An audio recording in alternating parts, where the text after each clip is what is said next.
Udara di ballroom The Grand Pinacle terasa berat dan kaku, dihiasi gemerlap lampu kristal yang memantul pada lapisan marmer putih Italia.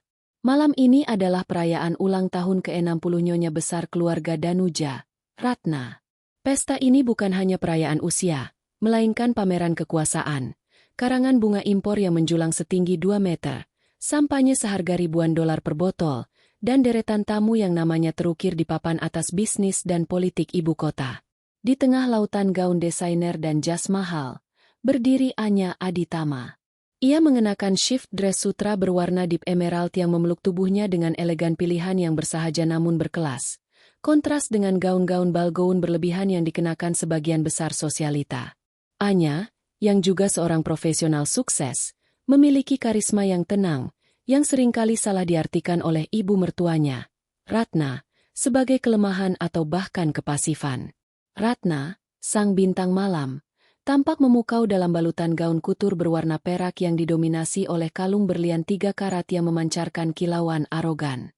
Wajahnya yang terawat ketat selalu menyunggingkan senyum superior, senyum yang tidak pernah mencapai mata. Anya menyadari, setiap langkahnya di pesta ini diawasi. Bukan karena kekaguman, melainkan karena penilaian.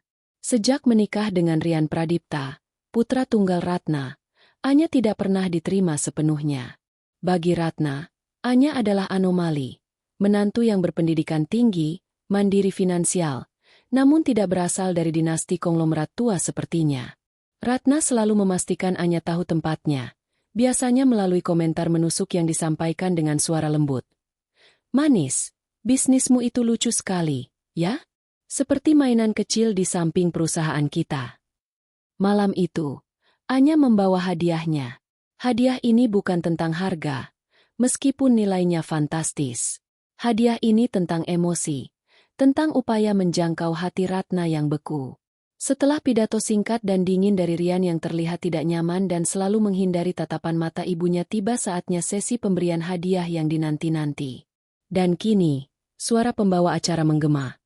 Kita sambut sang menantu, Nyonya Anya Aditama, untuk menyampaikan hadiah istimewa bagi Nyonya Ratna.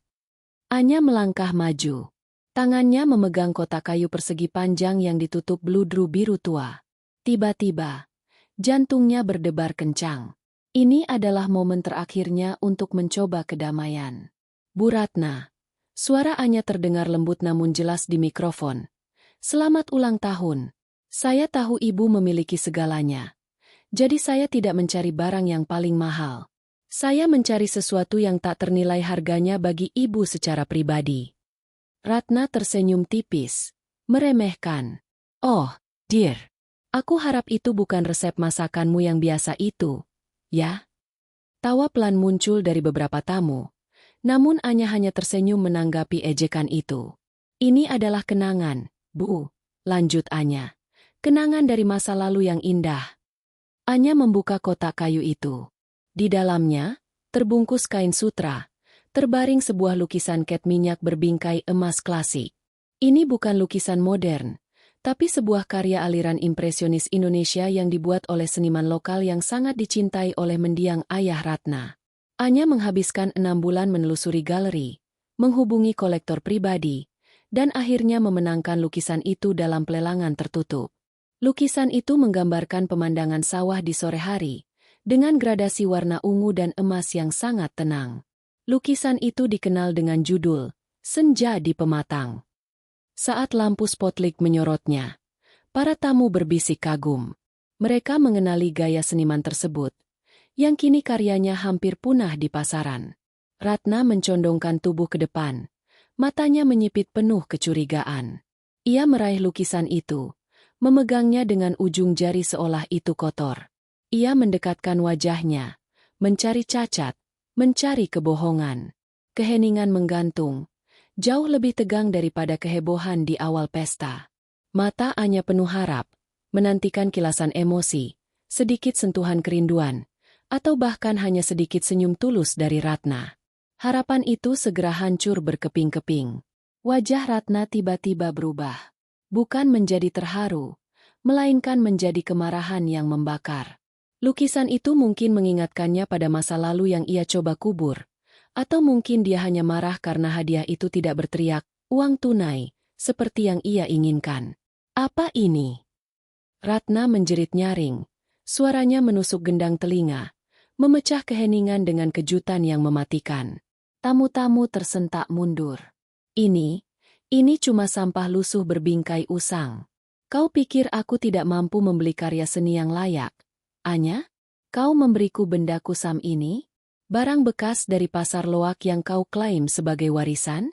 Kau mau mempermalukanku di depan para kolega yang mengoleksi Picasso dan Monet? Apa kau mau menunjukkan bahwa aku, Ratna, telah jatuh miskin? Wajah Ratna memerah total. Ia mengayunkan bingkai lukisan itu tinggi-tinggi. Anya secara naluriah mengangkat tangan, berusaha menenangkan. Bu, ini bukan tentang harga. Ayah, diam, teriak Ratna. Dengan kekuatan yang tak terduga, Ratna melemparkan lukisan, senja di pematang, itu. Bingkai kayu berhias emas itu melayang, berputar di udara, dan dengan suara debuman yang mengerikan, mendarat tepat di wajah Anya. Sebuah goresan tipis, yang mengeluarkan setetes darah, langsung muncul di bawah mata kanan Anya, dan noda cat minyak coklat menodai gaun emeraldnya. Kain beludru sutra yang mahal itu robek. Semua orang terperangah. Suara gelas yang pecah di sudut ruangan menjadi satu-satunya soundtrack dari penghinaan publik yang brutal ini. Ratna terengah-engah, tampak puas. Ia kembali ke kursinya dengan dagu terangkat. Rian, berdiri 2 meter di belakangnya, hanya bisa menundukkan kepala, seolah ia ingin bumi menelannya, tidak mampu bergerak sedikit pun untuk membela istrinya.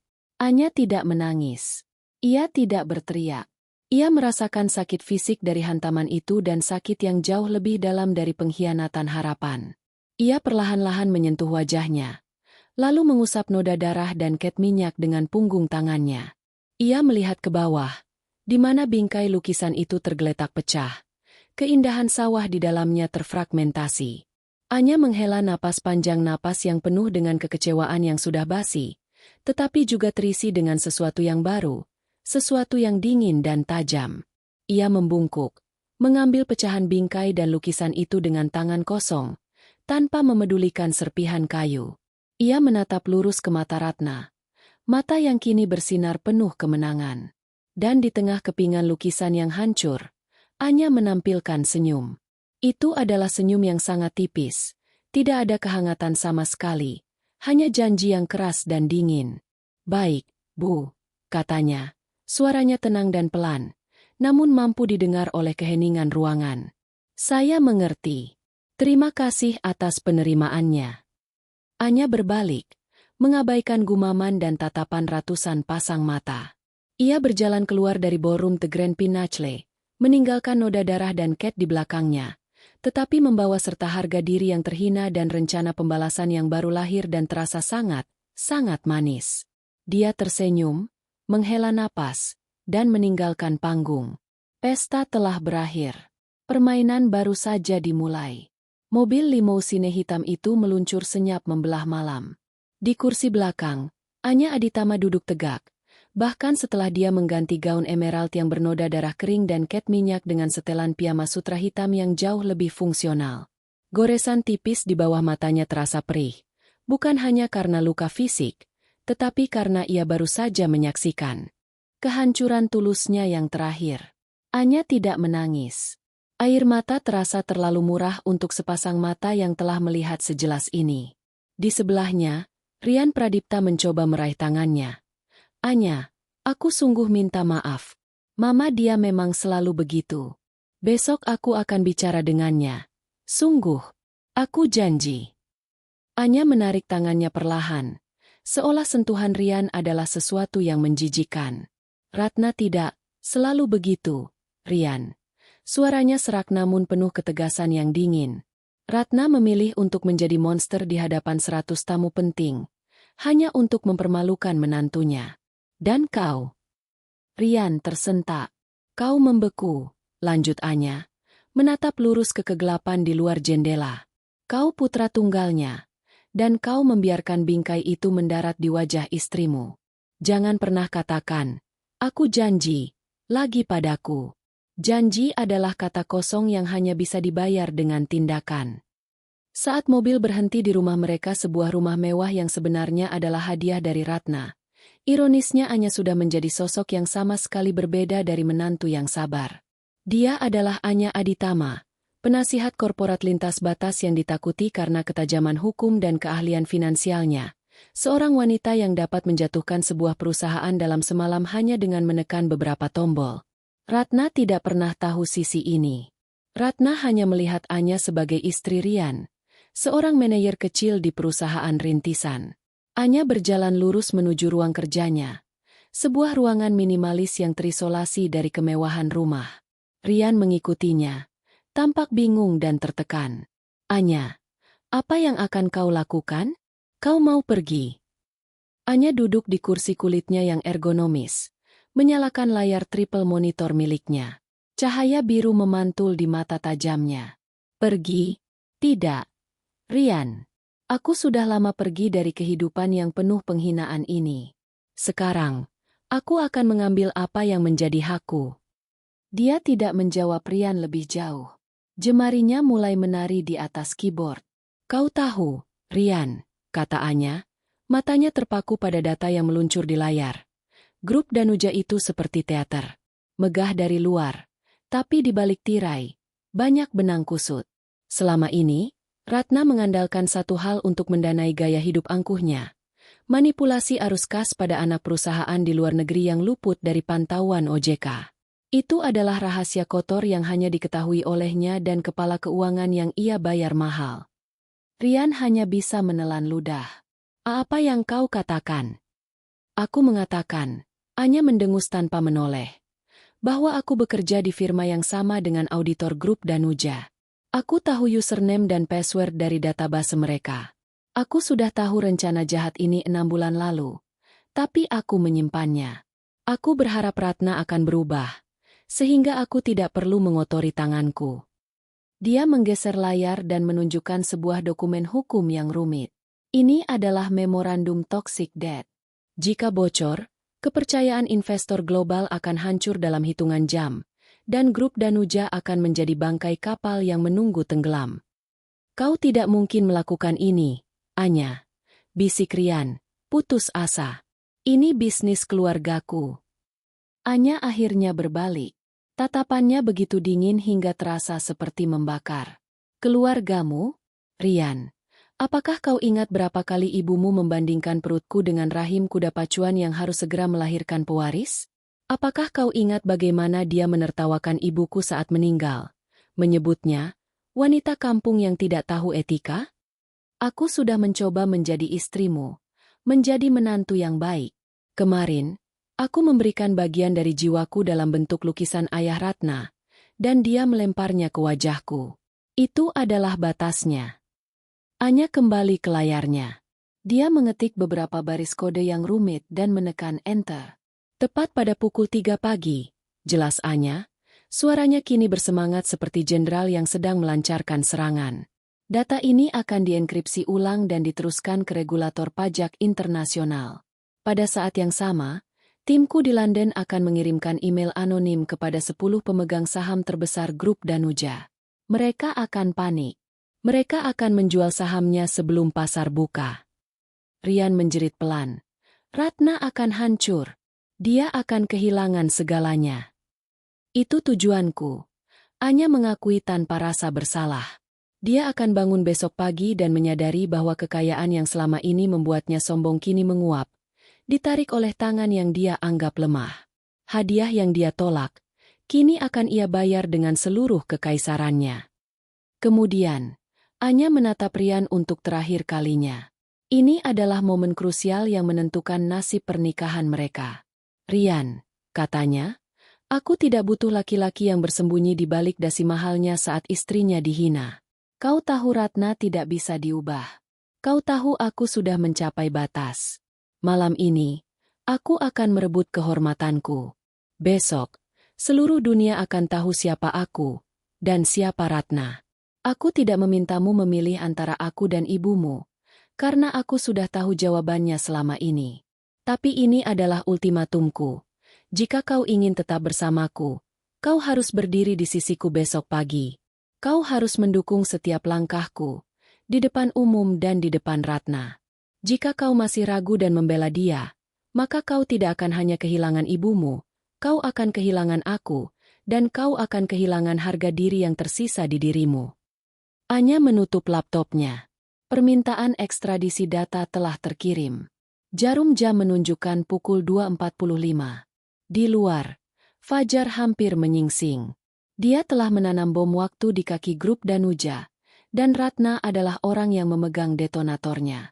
Anya membiarkan Rian berdiri kaku di tengah ruangan, sementara ia sendiri berjalan ke kamar tidur. Dia akan tidur nyenyak malam ini.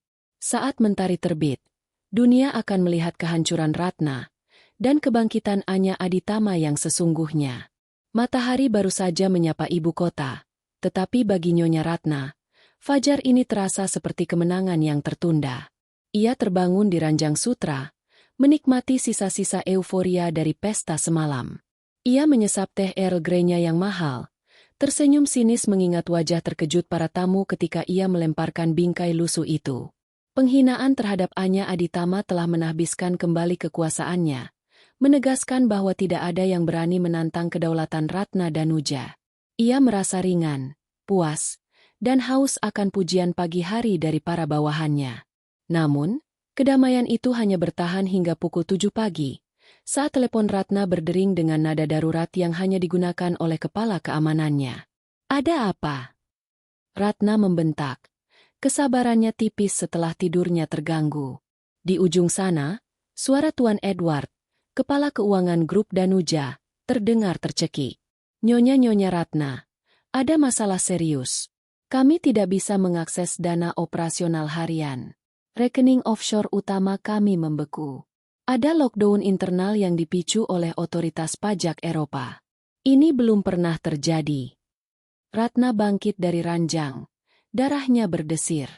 "Membeku? Itu tidak mungkin. Itu pasti kesalahan sistem. Edward, uang itu dilindungi oleh 10 lapis hukum. Cepat bereskan. Jangan buat aku marah." Ratna menutup telepon dengan geram, menganggapnya sebagai ketidakmampuan bawahan yang cerewet. Ia bergegas ke ruang kerjanya, menyalakan televisi besar yang selalu diatur pada saluran berita bisnis. Layar menunjukkan grafik yang membuatnya terdiam. Papan perdagangan saham, yang biasanya berwarna hijau cerah berkat dominasi grup Danuja, kini memancarkan warna merah yang mengancam. Bukan hanya merah, tetapi merah yang berdarah-darah, dengan angka persentase penurunan yang sangat besar. Grup Danuja anjlok drastis pagi ini. Headline berita berkedip-kedip. Dugaan manipulasi pajak dan hutang beracun memicu kepanikan investor. Jantung Ratna seperti berhenti. Ia meraih ponselnya yang tergeletak di meja. Tangannya bergetar hebat. Ia menelepon Edward lagi, tetapi panggilan itu langsung terputus. Ia menelepon pengacaranya, "Tuan Haris. Haris, apa yang terjadi dengan sahamku? Kenapa ini bisa bocor? Siapa yang berani main-main denganku?" Suara Haris terdengar lelah dan ketakutan. "Nyonya Ratna, ini bukan main-main. Laporan audit internal grup Danuja telah dibongkar habis. Regulator tidak hanya membekukan dana, mereka sedang menyiapkan penyelidikan korupsi besar-besaran. Data yang bocor itu sangat detail. Nyonya, sangat spesifik hanya orang dalam yang tahu. Para pemegang saham besar mereka menjual panik. Mereka ingin menjauh dari kapal yang tenggelam." "Jual. Kau harus hentikan mereka. Aku pemiliknya. Aku akan menuntut mereka." Ratna berteriak histeris. Suaranya naik beberapa oktav. "Terlambat, Nyonya." Haris membantah dengan suara kaku. "Semalam, saat pasar Asia tutup, ada penjualan besar-besaran yang terstruktur dengan sangat rapi dan legal. Penjualan itu terjadi tepat di saat leak data bocor. Seseorang telah menjual saham ke pihak lain. Dan saat ini, spekulasi di pasar mengatakan grup Danuja sudah tidak lagi di bawah kendali penuh Anda." Ratna menjatuhkan diri ke kursi mahalnya. Keangkuhan yang tadi pagi ia rasakan kini menguap, digantikan oleh keringat dingin dan kepanikan yang menusuk tulang. Kehancuran itu datang bukan seperti badai besar yang bisa ia lihat, tetapi seperti kanker yang sudah menjalar di dalam tubuhnya, dan kini baru menunjukkan gejala mematikan. Ia mencoba menghubungi semua koneksinya. Koleganya yang biasanya menjilat kini tidak menjawab. Sahabat sosialitanya yang tadi malam memujinya kini mengirim pesan singkat yang meminta maaf karena harus menarik diri dari masalah hukum. Ratna menyadari bahwa ini adalah serangan terencana. Sistematis. Mematikan. Siapa yang begitu kuat, begitu kejam, dan memiliki akses data yang begitu spesifik? Tiba-tiba, ingatannya kembali ke malam sebelumnya. Gaun emerald yang robek, noda darah dan cat minyak. Senyum dingin yang membekukan itu. Baik, Bu. Saya mengerti. Terima kasih atas penerimaannya. Anya Aditama. Ratna tertawa sinis. Tawa yang terdengar seperti tangisan. Menantu kecil yang manis itu? Tidak mungkin. Dia hanya seorang konsultan rendahan.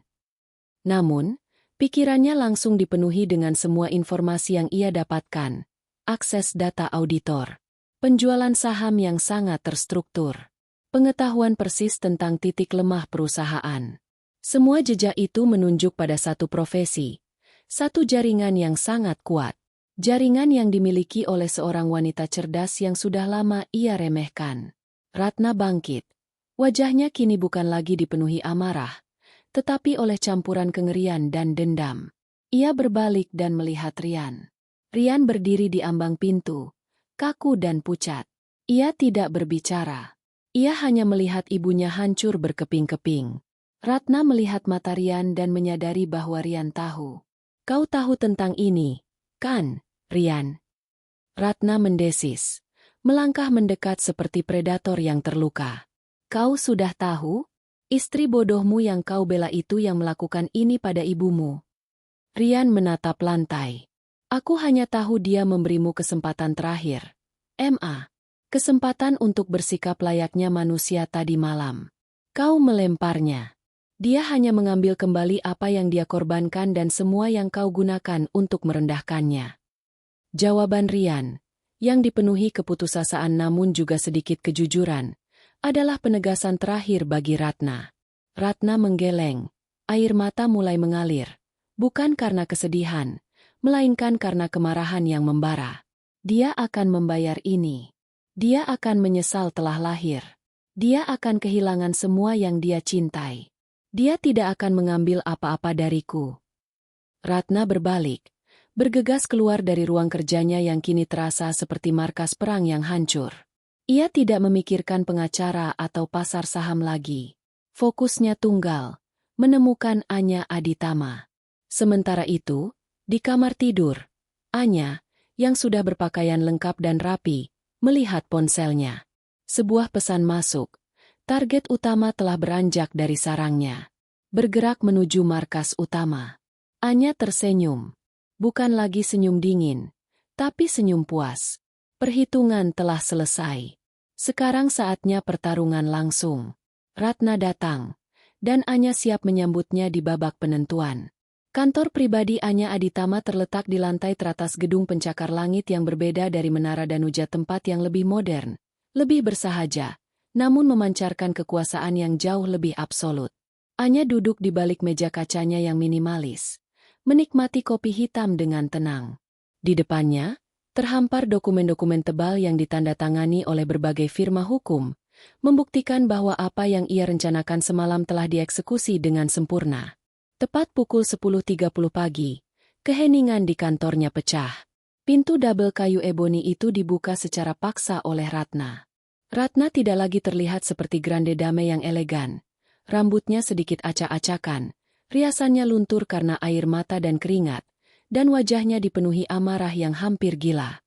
Di belakangnya, Rian Pradipta muncul, ekspresinya antara ngeri, malu, dan akhirnya, pasrah. Kau!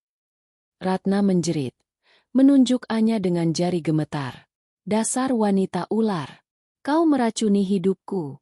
Kau melakukan ini. Kau menghancurkan kekaisaran yang kubangun dengan darah dan keringat. Anya tidak bangkit. Ia hanya menatap Ratna dengan sorot mata tenang, seolah Ratna hanyalah kebisingan di jalanan. Selamat pagi, Bu Ratna. Saya mengira Ibu akan lebih dulu menelepon pengacara alih-alih menemui saya. Silakan duduk. Ratna menepis kursi yang ditawarkan asisten Anya. Kakinya menghentak lantai marmer. Aku tidak butuh keramahanmu. Mana uangku? Mana sahamku?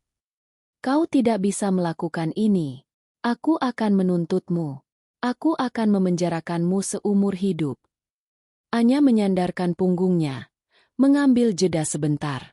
Ibu tidak bisa menuntut saya atas fakta, Bu. Semua yang terjadi adalah konsekuensi langsung dari manipulasi keuangan yang Ibu sembunyikan selama ini. Saya hanya mempublikasikannya, secara hukum dan etis, karena saya terikat oleh kewajiban profesi. Bohong. Kau dendam. Kau melakukan ini karena aku melempar hadiah murahanmu ke wajahmu. Ratna berteriak. Matanya menatap tajam ke arah goresan tipis di pipi Anya. Memang, Anya mengakui tanpa ragu. Suaranya tetap rata. Pengakuan itu lebih menusuk daripada penolakan. Kemarin, Ibu menunjukkan kepada saya betapa murahnya harga diri di mata Ibu. Hari ini, saya menunjukkan betapa mudahnya bagi saya untuk membalikan harga pasar Ibu. Anya mendorong dokumen tebal bersampul kulit ke hadapan Ratna. Dokumen itu berjudul akuisisi saham mayoritas dan pengambil alihan grup Danuja. Saat Ibu sibuk berteriak dan memanggil pengacara murahan, tim yang jauh lebih efisien daripada tim Ibu telah mengakuisisi semua saham grup Danuja yang Ibu lepaskan karena panik, ditambah dengan saham dari investor lain yang saya yakinkan semalam. Saya membeli sisa-sisa kehancuran yang Ibu ciptakan sendiri, Bu Ratna. Sekarang, saya adalah pemegang saham mayoritas. Secara hukum, grup Danuja adalah milik saya. Pengakuan itu menghantam Ratna seperti tinju di ulu hati. Kepalanya berdenyut. Matanya melotot tidak percaya. Tidak, itu tidak mungkin. Aku Ratna Danuja. Aku yang mendirikan semuanya. Kau menantu miskin. Saya tidak miskin, Bu. Saya hanya tidak menggunakan nama Danuja untuk mencari makan. Koreksi Anya dengan senyum tipis. Kini, Ibu tidak lagi menjadi apa-apa di grup Danuja. Ibu adalah dewan komisaris tanpa hak suara, tanpa aset, dan tanpa kekuasaan eksekutif. Ibu sudah dipecat dari kekaisaran Ibu sendiri. Ratna terjatuh ke kursi yang tadi ia tolak. Kepalanya menggeleng tak percaya. Tangisannya kali ini nyata. Tangisan kehilangan yang pahit. Kau kejam, Anya. Kau benar-benar kejam. Saya hanya membalas, Bu. Kata Anya. Ibu mengajarkan kepada saya bahwa hal yang dilempar harus diambil kembali. Dan saya mengambilnya, Bu. Semuanya.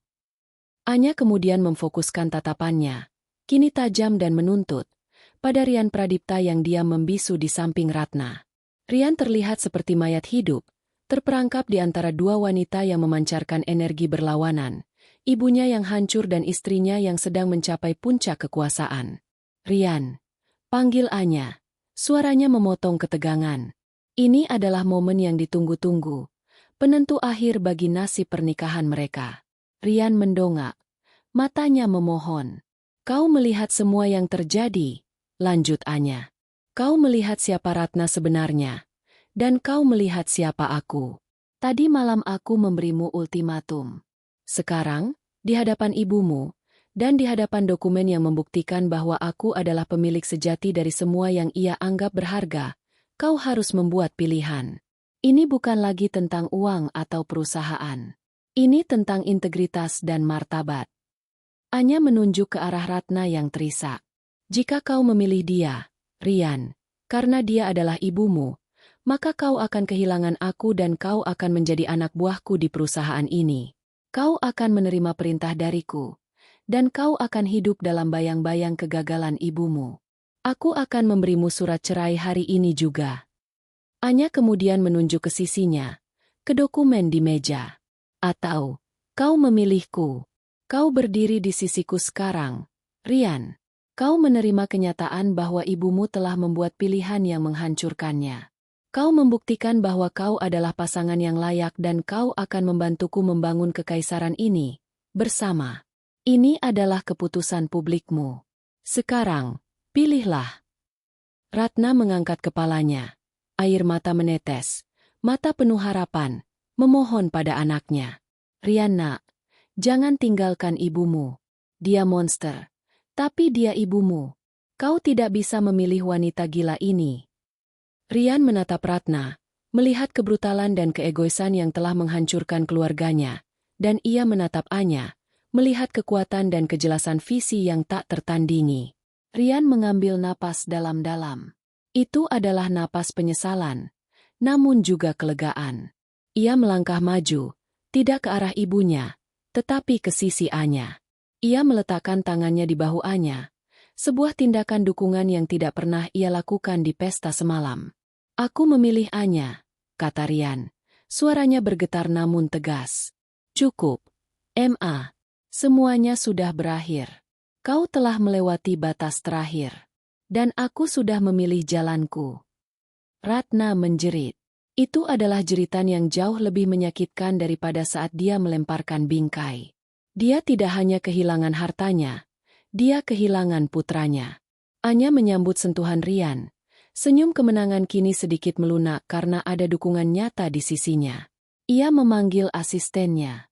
Nyonya Ratna, kata Anya, suaranya final. Saya sudah membuat janji dengan taksi untuk membawa ibu kembali ke rumah ibu rumah yang masih atas nama Rian. Mohon segera keluar dari kantor saya. Saya ada rapat dewan direksi grup Danuja, dan ibu tidak diundang. Ratna hanya bisa meratap, menyaksikan putranya kini berdiri di sisi musuhnya. Anya telah merebut segalanya. Dan yang paling menyakitkan bagi Ratna, Anya juga merebut sang pewaris. Ratna meninggalkan kantor Anya seperti sebuah patung marmer yang hancur. Ia tidak lagi berteriak atau meratap. Energinya terkuras habis, digantikan oleh kekosongan yang mematikan. Ia berjalan sempoyongan keluar dari gedung, diantar oleh pengawal yang kini jauh lebih menghormati Anya daripada dirinya. Matanya yang merah dan bengkak menatap matahari yang bersinar cerah, sebuah ironi atas kegelapan yang menimpanya. Kekuatan yang selama ini ia gunakan untuk menindas uang dan nama besar, kini terbukti hanya ilusi rapuh yang bisa direbut oleh kecerdasan dan perencanaan yang matang. Ratna hanya tersisa nama, tanpa kekuasaan yang mendukungnya. Sementara Ratna terpaksa menaiki taksi, sebuah penghinaan terakhir, karena mobil pribadinya telah disita untuk penyelidikan. Anya dan Rian bergerak cepat menuju markas besar grup Danuja. Di dalam penthouse grup Danuja, kantor utama Ratna, suasana tegang menyelimuti ruang rapat. Para eksekutif senior, yang tadi pagi panik menjual saham dan kini mendapati diri mereka bekerja di bawah kepemimpinan yang sama sekali baru, duduk membeku. Mereka adalah serigala-serigala yang kini menunggu kedatangan sang singa betina yang baru. Pintu utama terbuka. Anya Aditama melangkah masuk. Ia tidak mengenakan jas eksekutif yang kaku, melainkan blazer sederhana berwarna krem dan celana panjang yang elegan, menonjolkan profesionalisme yang tenang. Di sampingnya, Rian berdiri tegak. Ekspresinya tegas dan suportif, seolah ia telah berganti peran dari putra yang pasif menjadi wakil suami yang loyal. Anya berdiri di ujung meja, tidak duduk di kursi Ratna yang masih kosong dan tampak terlalu besar. Ia memandang satu persatu wajah-wajah yang penuh rasa takut dan keraguan itu. Selamat siang. Saya Anya Aditama, dan mulai saat ini, saya adalah Chief Executive Officer, CEO, dan pemegang saham mayoritas grup Danuja. Suaranya tenang, namun memiliki frekuensi yang memerintah. Saya tahu banyak dari Anda yang meragukan kepemimpinan saya, terutama setelah kekacauan pasar pagi ini. Biarkan saya perjelas satu hal. Kekacauan itu adalah hasil dari praktik bisnis yang tidak etis yang telah lama disembunyikan. Mulai hari ini, grup Danuja akan beroperasi di bawah nol toleransi terhadap ketidakjujuran finansial. Ia menatap kepala keuangan yang pucat pasi. Edward, Anda akan menjalani cuti panjang. 3 bulan audit internal akan dimulai besok. Jika ada yang mencoba menyembunyikan data, saya tidak akan hanya memecat. Saya akan memastikan Anda menghadapi konsekuensi hukum penuh. Anya melanjutkan, memaparkan rencana pemulihan perusahaan yang disusunnya semalam. Dia berbicara tentang restrukturisasi hutang, tentang kemitraan internasional yang baru, tentang visi jangka panjang yang jauh melampaui kepentingan pribadi Ratna. Dia menunjukkan kompetensi yang luar biasa, membalikan keraguan para eksekutif menjadi kekaguman yang terpaksa. Setelah rapat bubar, Rian mendekati Anya. "Kau luar biasa, Anya. Kau benar-benar luar biasa. Aku tidak tahu bagaimana aku bisa hidup di bawah bayangan Mama selama ini." Anya menyentuh tangan Rian. Kehangatan kembali muncul di matanya. "Kau memilihku, Rian. Itu sudah cukup. Kita akan membangun ini bersama. Mulai sekarang, kau bukan lagi Rian Pradipta, putra Ratna. Kau adalah Rian Pradipta, rekan kerja dan suamiku." Anya berjalan ke kursi CEO yang dulu diduduki Ratna, kursi beludru tinggi yang menghadap ke pemandangan kota yang menakjubkan. Dia akhirnya duduk di sana. Sementara Anya memulai era barunya, Ratna tiba di rumah mewah yang dulu ia banggakan. Kini terasa dingin dan kosong. Ia mematikan alarm, mengabaikan panggilan telepon yang tak henti-hentinya dari wartawan. Ia menyalakan televisi untuk mencari hiburan, tetapi yang ia temukan hanyalah sebuah saluran berita bisnis menayangkan konferensi pers dadakan. Di layar, wajah Anya muncul, diapit oleh pengacara-pengacara top dan Rian.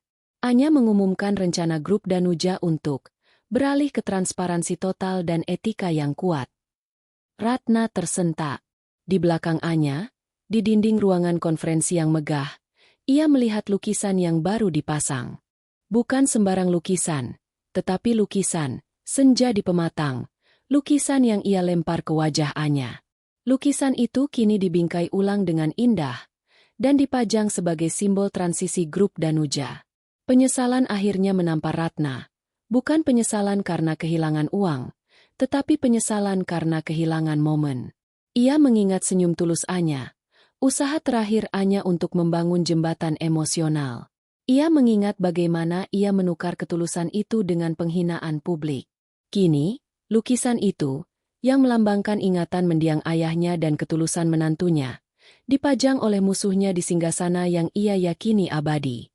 Ratna telah menolak hadiah itu, dan kini hadiah itu digunakan sebagai lambang kemenangan orang yang ia benci. Ia tidak hanya kehilangan perusahaan, ia kehilangan putranya, dan yang terburuk, ia kehilangan kesempatan untuk menjadi orang yang lebih baik. Air mata Ratna mengalir deras di pipinya yang keriput. Ia tersenyum getir, mengakui kekalahan yang total. "Kau benar-benar merebut semuanya, Anya," bisiknya pada dirinya sendiri. Kini seorang wanita tua yang tidak lagi memiliki apa-apa selain penyesalan. Kembali ke kantor grup Danuja, Anya memandang keluar jendela. Kota terhampar di bawahnya. Dia telah memenangkan perang. Dia tidak melakukan ini untuk uang, dia sudah memiliki banyak. Dia melakukan ini untuk satu hal, harga diri. Keesokan harinya, dia mengambil bingkai lukisan yang pecah, yang ia simpan di dalam laci meja kantor barunya. Dia mengambil pecahan bingkai itu dan tersenyum. "Hadiah yang dilempar harus diambil kembali. Dan aku mengambilnya, tidak hanya lukisan, tapi juga kendali." Anya telah mengubah penghinaan menjadi kekuasaan. Kisah menantu yang lemah telah berakhir. Babak baru tentang ratu korporat yang kuat, yang lahir dari api penghinaan, baru saja dimulai. 6 bulan telah berlalu sejak konferensi pers yang menggemparkan itu. 6 bulan sejak Ratna Danuja jatuh dari singgasananya dan Anya Aditama mengambil alih kendali penuh. Grup Danuja, yang kini berganti nama menjadi Aditama Global, telah sepenuhnya direstrukturisasi. Di bawah kepemimpinan Anya, yang memadukan ketajaman hukum dan visi bisnis yang bersih, saham perusahaan meroket, meraih kembali kepercayaan investor global. Di kantor CEO yang kini terasa jauh lebih terang dan modern, Anya duduk di meja yang sama tetapi mejanya tidak lagi dipenuhi dokumen kotor, melainkan rencana ekspansi ke pasar Asia. Dia bukan lagi menantu yang diam, melainkan CEO yang dihormati, bahkan ditakuti, karena efisiensi dan integritasnya. Rian Pradipta, yang kini menjabat sebagai Chief Operating Officer, COO, memasuki ruangan. Rian telah menemukan tempatnya. Ia unggul dalam operasional lapangan, pekerjaan yang dulu ia hindari demi kenyamanan kekayaan ibunya. Pilihan yang ia buat di hadapan Ratna telah mengikis semua kelemahan dan keraguan darinya, Dan kini ia berdiri setara di samping istrinya. Pertemuan dengan Dewan lancar. Lapor Rian. Senyumnya tulus. Mereka semua setuju dengan rencana merger kita. Tidak ada suara menentang. Mereka bahkan memuji visimu, Anya. Sepertinya tidak ada yang berani meragukan lagi ratu kita. Anya tertawa kecil. Suara tawa yang jarang ia tunjukkan 6 bulan lalu. Mereka tidak meragukanku, Rian. Mereka meragukan diri mereka sendiri. Mereka takut menjadi Ratna Danuja berikutnya. Dan itu bagus. Rian duduk di sofa. Tatapannya sedikit meredup. Aku baru saja dari rumah lama kita. Ah, Anya mengerti. Rumah lama Danuja telah dijual. Aset Ratna yang tersisa hanya sebuah rumah yang lebih kecil, yang secara teknis masih atas nama Rian, memastikan Ratna memiliki tempat tinggal tetapi tanpa kemewahan yang dulu. Bagaimana keadaannya? Tanya Anya. Tidak ada kebencian, hanya rasa penasaran yang dingin. Rian menghela napas. Dia sama saja. Masih menolak kenyataan. Dia menghabiskan hari-harinya membaca majalah bisnis, berharap melihat berita kejatuhanmu. Tapi yang dia lihat hanyalah pengumuman keberhasilan Aditama Global. Dia benar-benar sendirian. Anya, tidak ada teman, tidak ada kolega. Semua orang menjauh. Harga dirinya benar-benar menjadi penjara baginya. Rian kemudian menceritakan detail kunjungannya, yang memberikan gambaran jelas tentang nasib Ratna. Ratna kini hidup dalam isolasi total. Ponsel mahalnya tidak pernah berdering, kecuali dari debt collector yang kini harus Rian hadapi. Ia mencoba menghadiri acara sosial, hanya untuk disambut tatapan meremehkan dan bisikan. Itu Ratna, yang dihancurkan oleh menantunya sendiri. Dia memohon padaku, Anya, lanjut Rian. Matanya menunjukkan kesedihan yang tulus. Dia memohon untuk mendapatkan kembali sebagian kecil saham grup Danuja. Dia bilang dia hanya butuh uang saku untuk bersosialisasi. Aku menolaknya. Tentu saja. Aku bilang padanya, Ma, kau sudah membuat pilihan saat kau melempar hadiah itu. Dan Anya mengambil haknya. Anya hanya mengangguk. Dia tahu, pembalasan yang paling sempurna bukanlah kehancuran fisik, melainkan penyesalan dan kehilangan status. Ratna tidak bisa membeli rasa hormat lagi. Ia hanya bisa memandang dari kejauhan bagaimana kejayaan yang ia sia-siakan kini dipegang oleh wanita yang ia hina. Dan lukisan itu? Tanya Anya. Apakah dia membicarakannya? Ya, jawab Rian. Dia menatapku dengan mata benci dan berkata, lukisan itu selalu menjadi milik ayahku. Sekarang ibumu bahkan mencurinya untuk menjadi pajangan arogansinya. Dia masih belum mengerti. Dia masih melihatnya sebagai aset, bukan sebagai jembatan.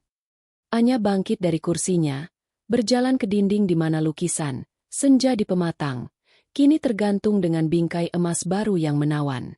Lukisan itu memancarkan kedamaian, kontras dengan gejolak di balik kelahirannya. Lukisan ini tidak dicuri, Rian, kata Anya lembut, menyentuh bingkai itu. Lukisan ini diambil kembali. Ini adalah pengingat bahwa keindahan dan ketulusan, sama seperti perusahaan besar, harus dijaga. Dia membuangnya, dan aku memastikan bahwa harga untuk membuangnya sangat mahal. Anya menoleh ke arah Rian. Senyumnya kini menunjukkan kebijaksanaan yang ia peroleh dari pertempuran itu. Aku memenangkan semuanya, Rian. Aku memenangkan kendali, perusahaan, dan integritas yang kucari. Tapi pembalasan ini juga mengajarkan padaku satu hal. Harga dari kehormatan itu tak ternilai. Setelah ini, aku tidak akan membiarkan siapapun, termasuk diriku sendiri, menoleransi penghinaan. Rian berjalan mendekat, memeluk Anya dari belakang, menatap refleksi mereka berdua di kaca. Kau sudah menjadi ratu di hatiku sejak dulu, Anya. Sekarang, kau menjadi ratu di dunia ini. Mereka berdua menatap keluar jendela, melihat kota yang kini terasa milik mereka. Kegelapan dan gejolak yang dibawa oleh Ratna telah hilang. Yang tersisa hanyalah kekuasaan yang dibangun di atas fondasi yang kokoh, keadilan yang dingin. Meskipun drama konfrontasi telah usai, gema dari pembalasan Anya terus bergulir. Ratna hidup dalam penyesalan yang abadi, sementara Anya Aditama, si menantu yang diremehkan, menikmati mahkota yang ia rebut, mahkota yang dibangun bukan dari warisan, melainkan dari keberanian dan harga diri yang tak terlukiskan. 1 tahun telah berlalu sejak Anya Aditama mengambil alih pucuk pimpinan. Aditama Global, nama baru grup Danuja, kini menjadi studi kasus di sekolah bisnis, sebuah kebangkitan ajaib yang dibangun di atas integritas dan kehancuran skandal. Anya dan Rian, sebagai pasangan yang memimpin, telah mencapai status ikonik. Namun, di balik fasad kesuksesan yang gilang gemilang, Anya mulai merasakan beban kemenangan yang tak terduga. Rasa manis pembalasan telah mengering, meninggalkan lapisan dingin yang menempel di jiwanya. Untuk menang melawan Ratna, ia harus menjadi kejam, terstruktur, dan tanpa ampun sifat-sifat yang kini ia gunakan untuk memimpin perusahaan. Pertanyaannya bukan lagi, apakah aku menang? Melainkan, apakah aku menjadi Ratna yang lebih baik? Pada hari yang sama, tepat 1 tahun setelah pesta ulang tahun yang memicu segalanya, Anya melaksanakan ritual tahunannya. Ia mengadakan pertemuan dewan direksi di ballroom The Grand Pinacle, tempat yang sama di mana ia dipermalukan. Di tengah ruangan, diletakkan sebuah display kaca besar. Di dalamnya terbingkai lukisan, senja di pematang, yang kini menjadi simbol resmi perusahaan, ditemani narasi singkat, diambil kembali dari kehinaan. Fondasi Kebenaran Aditama Global. Di tengah acara kaktail pasca rapat dewan, Anya mendapati dirinya berada di sudut ruangan, di mana seorang pelayan mendekatinya dengan secangkir teh. Pelayan itu, yang dipekerjakan secara anonim oleh Rian untuk memastikan Ratna memiliki pekerjaan sederhana dan martabat, adalah satu-satunya orang yang tahu bahwa Ratna Danuja, mantan nyonya besar, kini bekerja sebagai pelayan catering di acara yang merayakan kejatuhannya. Ratna, yang menyembunyikan wajahnya di balik masker dan topi, kini terlihat jauh lebih tua dan letih. Tapi saat ia mendekat, matanya bertemu dengan mata Anya. Mata Ratna memancarkan kebencian yang murni dan tak terpadamkan. Ia masih membenci Anya, tidak menyesali kejahatannya, hanya menyesali kekalahannya. Anya mengambil cangkir teh itu.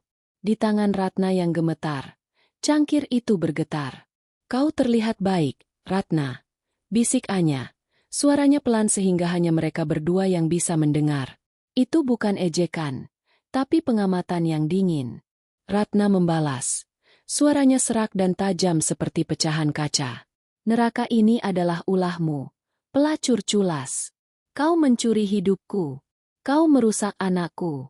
Aku bersumpah, Anya, aku akan melihatmu jatuh.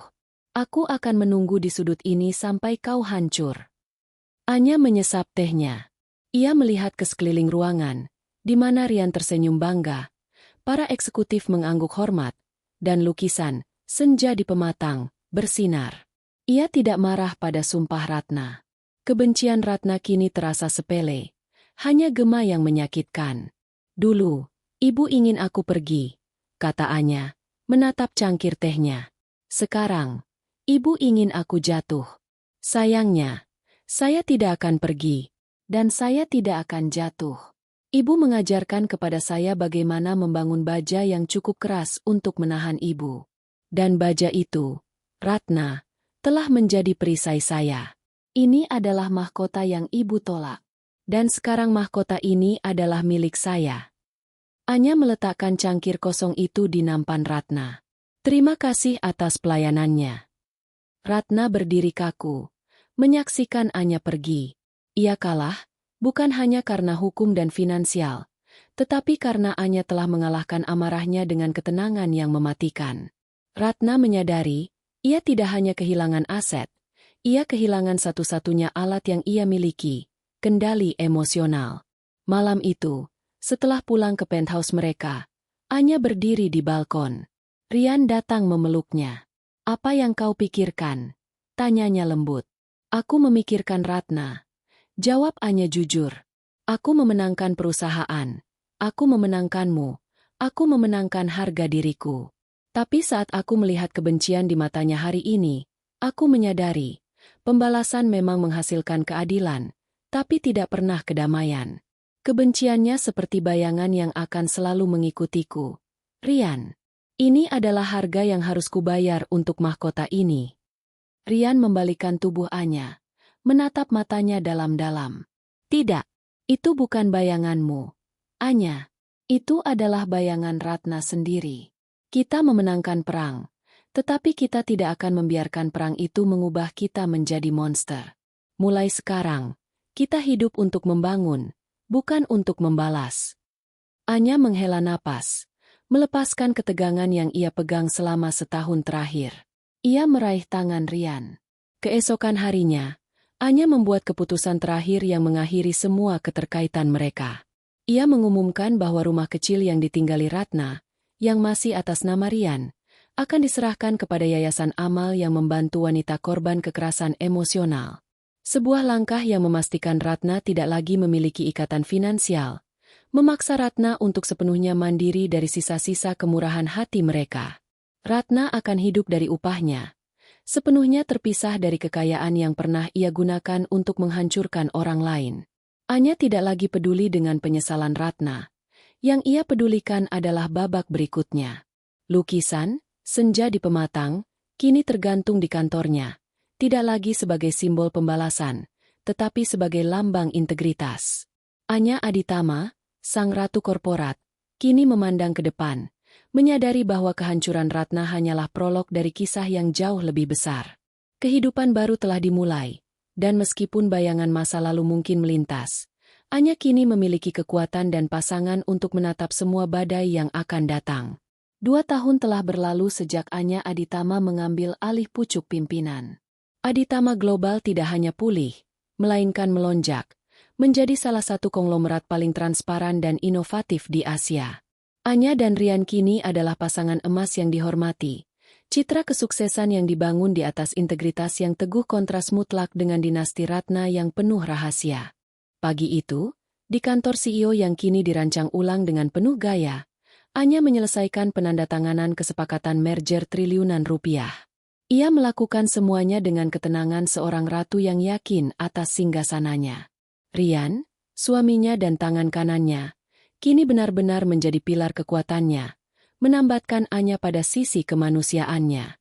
Namun, di balik semua kesempurnaan ini, ada satu hal yang tidak pernah pergi, kedisiplinan brutal yang ia kembangkan untuk menghancurkan Ratna.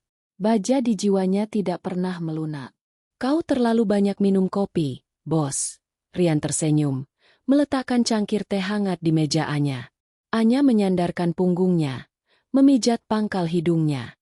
Ada terlalu banyak hal yang harus diatur. Rian, kita bergerak terlalu cepat. Dan itu bagus. Kita berhasil. Anya, kita berhasil. Rian meyakinkannya, menyentuh pundaknya. Ratna kini hanya jadi kenangan pahit. Dia tidak bisa menyentuh kita, dan dia bahkan tidak punya uang untuk mencoba. Anya memejamkan mata. Aku tahu itu. Tapi ada yang mengganggu pikiranku. Rian, aku menghancurkannya dalam waktu 24 jam. Ingat? Aku mengakses data audit. Aku memicu kepanikan pasar. Aku mengakuisisi saham mayoritas. Itu terlalu rapi. Rian, aku seorang yang pintar. Tapi aku hanyalah satu wanita. Skema itu terlalu sempurna untuk dilakukan sendirian. Anya membuka laci paling bawah mejanya, mengeluarkan file tipis yang dijilid kulit hitam dokumen asli akuisisi grup Danuja. Itu adalah trofi terakhirnya. Aku memeriksa detailnya lagi semalam, bisik Anya, matanya terpaku pada daftar konsorsium yang menjual saham panik. Saham yang kujual kembali. Saham yang aku yakinkan untuk dilepaskan oleh para investor takut itu ada satu nama. Phoenix Holding. Mereka adalah yang pertama menjual, dan mereka yang menjual paling banyak. Dan aku tidak pernah mendengar nama mereka sebelumnya. Rian mengerutkan kening. Mungkin itu hanya firma kecil yang panik. Semua orang panik saat itu. Tidak. Anya menggeleng. Volume sahamnya terlalu besar untuk firma kecil. Mereka menjual dengan kecepatan yang membuat pasar runtuh.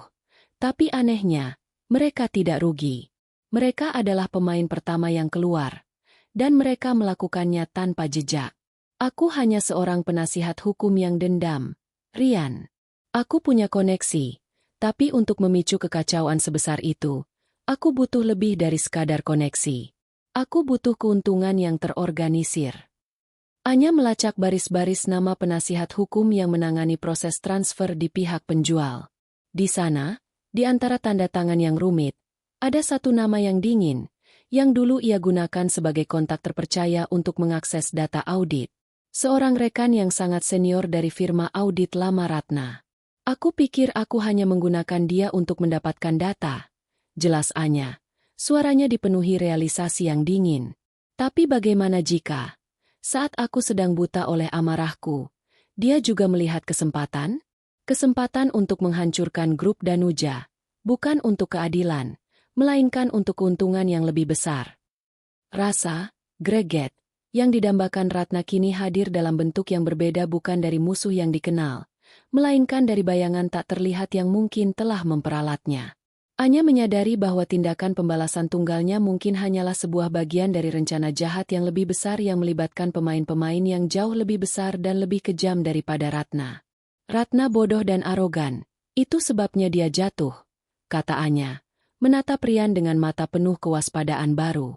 Tapi orang-orang di balik Phoenix Holding mereka pintar dan tidak terdeteksi.